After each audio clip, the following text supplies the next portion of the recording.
प्रतिमा खराब होईल अशी कामं करू नका. अमित शहांचा महाराष्ट्रामधील मंत्र्यांना सज्जड दम. जनतेशी जास्तीत जास्त संपर्क ठेवा.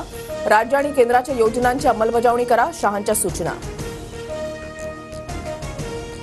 येत्या 3-4 महिन्यामध्ये स्थानिक स्वराज्य संस्थांच्या निवडणुका. विधानसभेप्रमाणे महाविजय मिळवायचा आहे. भाजपच्या महाधिवेशनातून फडणवीसांनी पालिका निवडणुकांचं रणशिंग फुंकलं. मनोज जरांगे संतोष देशमुखांच्या कुटुंबाची भेट घेणार. जरांगे सकाळी 11 वाजता मस्साजोगला जाणार. मस्साजोग ग्रामस्थ आज मोबाईल टॉवरवर चढून आंदोलन करणार. फरार आरोपीला अटक न झाल्यानं मस्साजोगकर आक्रमक. वाल्मिक कराडला 302चा आरोपी बनवण्याचीही मागणी. शरद पवारांनी सुरू केलेल्या दगाफटक्याच्या राजकारणाला जनतेनं 20 फूट खड्ड्यामध्ये गाडलं. निवडणुकीमधल्या विजयानंतर भाजपच्या महाधिवेशनातून अमित शहांचा हल्लाबोल.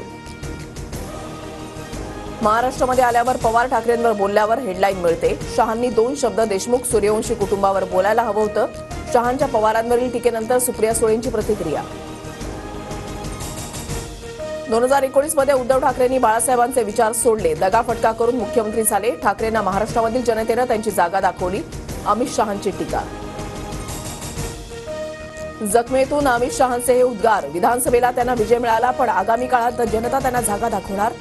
अरविंद सावंत यांचा प्रत्युत्तर.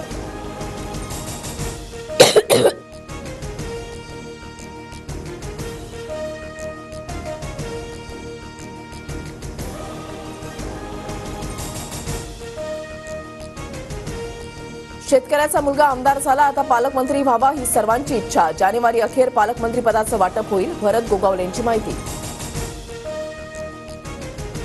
मागे जे झालं ते लाडक्या बहिणींना अर्पण, पण आता नियमात न बसणाऱ्यांनी स्वतःहून नावं काढून घ्यावी, अन्यथा दंडासह वसुली करणार.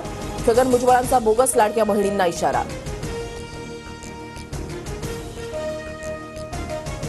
बीडच्या मस्साजोगमध्ये सीआयडीच्या पथकाकडून तपास. सीआयडी पथकानं संतोष देशमुखांच्या कुटुंबाची घेतली भेट.